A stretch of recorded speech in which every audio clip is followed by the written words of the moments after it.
Hi students, welcome to next session. In this session we are going to discuss about deciding to build. So how can you decide before you start building process? Like what are the factors you need to consider for take a decision on regarding our procurement pathways. So let us go through this discussion, and this chapter is taken from Alan Turner.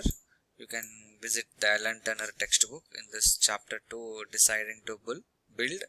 Uh, from here we have taken it as a reference, and let us start our topic. So what are the 7 steps for successful building procurement? So what are the 7 steps you need to consider for a successful building procurement?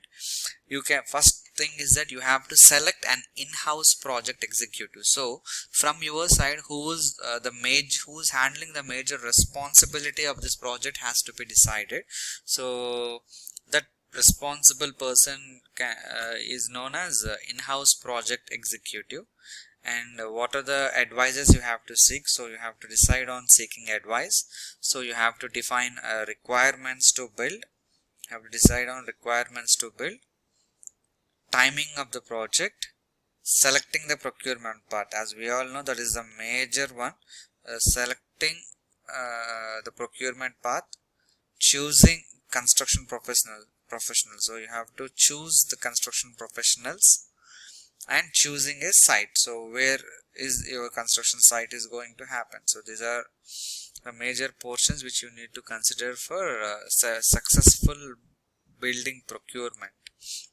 The next thing is, the first problem you have to define is, you have to remind that the most important decisions are made at the beginning of the project. So it will affect various operations if you change your decisions in between or once the project is commenced. So you have to take all major decisions before the commencements of the project, or before you step into operations and construction of the project.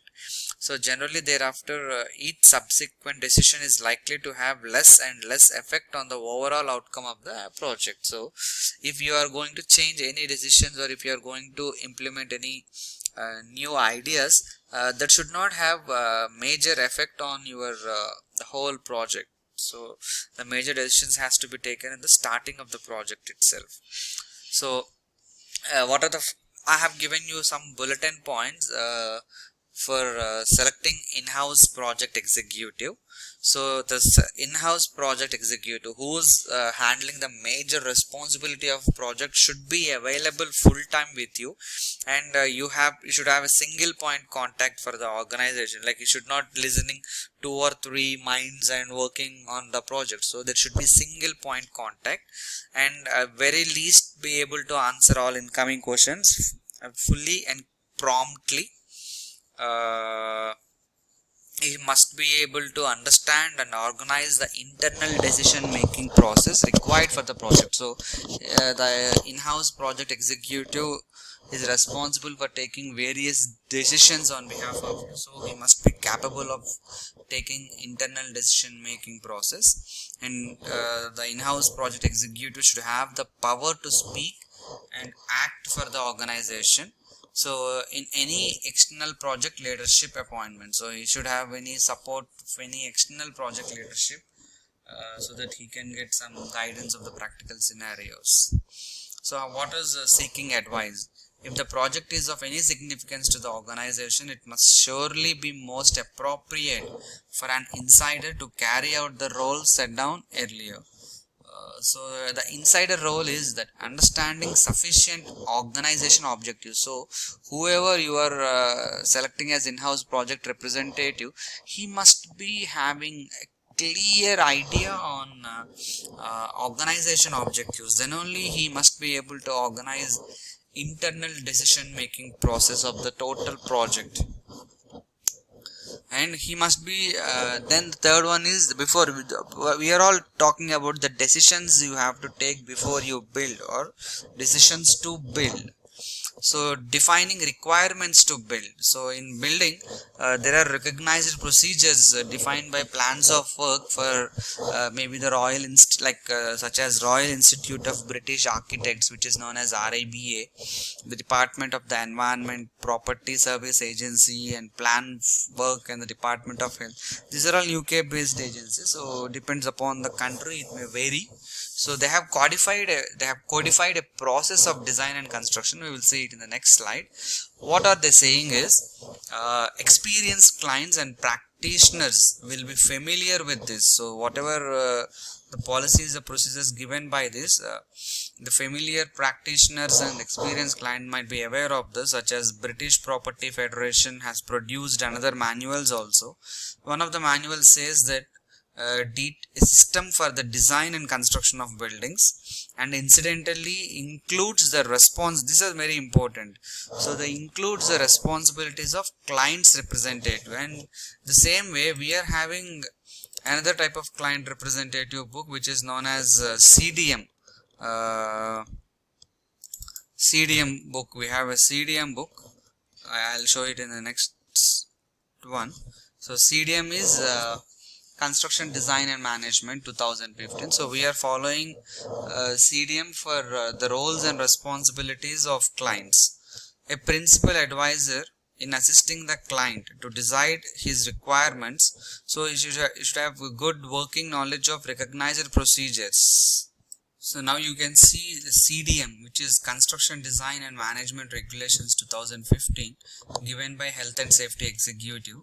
If you can say this, Health and Safety Executive, they have given some regulations. So what are the responsibilities, what are the client duties, what are the health and safety duties and roles, general duties, construction phases, and they have given you some different parts for welfare, schedules. You can see here work involved in particular risks and all. So this can be considered as a guide and standard for managing this construction project operations. So that is what we are saying here. So like this BPF, so we have CDM 2015. So coming to the timing of the project is very important. As you all know, time is equal to cost. The realization, not least because of funding costs, is literally money has caused developer and investors to have a greater interest in faster building. So whenever you are having a good record of completion of projects well in time, so your developers and investors have greater interest in faster building. So at this stage, the program of a project and the time it will take to achieve is generally fundamental importance and must be established realistically. So at this stage, that the program of a project and the time it will take to achieve is generally very important, and it should be whatever the time plan you have prepared should be realistically possible. So the key to we are selecting the procurement path. The key to procurement is we have to identify the priorities and the objectives of the client, and what is the plan of the path. So what is the procurement route which will be most appropriate for the situation or for the objectives of your project. So it is emphasized that again it must be put in an order of precedence. So each order before others. So you should have a preference for each options, maybe design preferences, construction preferences, selection preferences, like in-house representative preferences and all. So the in-house executive and the principal advisor will be crucial. So they are very major. They are handling a major part. So they will be having they should have experience of many building projects, which to base a choice of projects on which to base a choice of procurement path. So how can you choose construction professionals? So when you're coming in the point of construction professionals, the reason to employ anyone. So what is the reason for employing anyone? Is to acquire skills and all. So they have various examples of themselves, like we have to consider various categories. So the same way, government organizations and private organizations also recruit various categories of people. For example, if it is a government agency, so they will recruit direct employees who are skilled for project management, design and cost consultancies, because the government may act as a client in most of the projects, handling various contractors working under them. So coming to private sector, some companies or large retailing organizations also employ directly a range of similar skills, because they may also need to have a authority and responsibility on the project progress. So basic studies of statutory requirements, planning, traffic, environmental impact, public utility supplies, soil and structural conditions, they have to be carried, and the site of the building should be considered before you selecting a site. So when you're choosing a site, you have to consider all these factors. So what are the statutory requirements, or what are legal requirements for the site, acceptance or documents, acquiring, and also planning, traffic, environmental impact, all that has to be considered. So a principal advisor and a professional team should survey and recommend suitability as part of the client's briefing process, So coming to the summary of what we have discussed until now. So any client, before deciding to build a client, you should have an in-house executive responsible for the project. So bring in an outside principal advisor to give independent advices. So these advisors will also, like, not only in-house, you should have take some advices from the external people. So you should have take great care in defending needs and priorities for the project. You have to select the procurement path which best suits or fits for your priorities. The considerable trouble to select people, and organization should work for the client.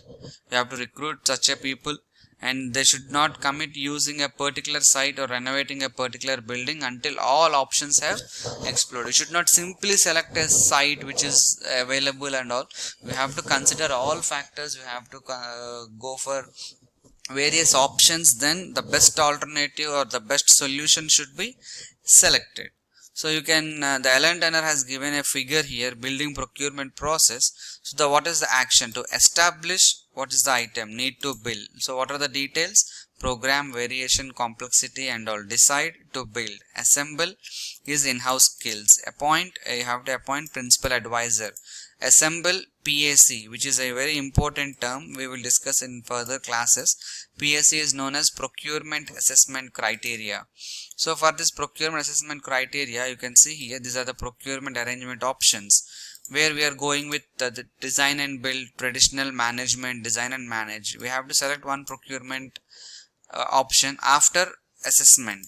Then PAO, procurement assessment of options. So we are having options. After the procurement choice, you have to decide on contract types, what cost based contract or price based contract, design responsibility, such a contract. So coming to form of contract, which form of contract you need to select. The options you have are standard or special form of contracts, consultant agreements and contractors agreements and all. So finally you have to build, design and construction process. So which method you are selecting, everything, this is a clear description of how a building procurement process takes place. So finally you have to decide on product, how good it is, because what is the expected quality from this building and how soon. So what is available time, so how much time you have to you are available to complete this project. So how much cost. So these are the three major aspects: how good you are expecting this project, and how soon you are expecting this project, and how much you are ready to spend on this project. So the decision to build will take place on all the factors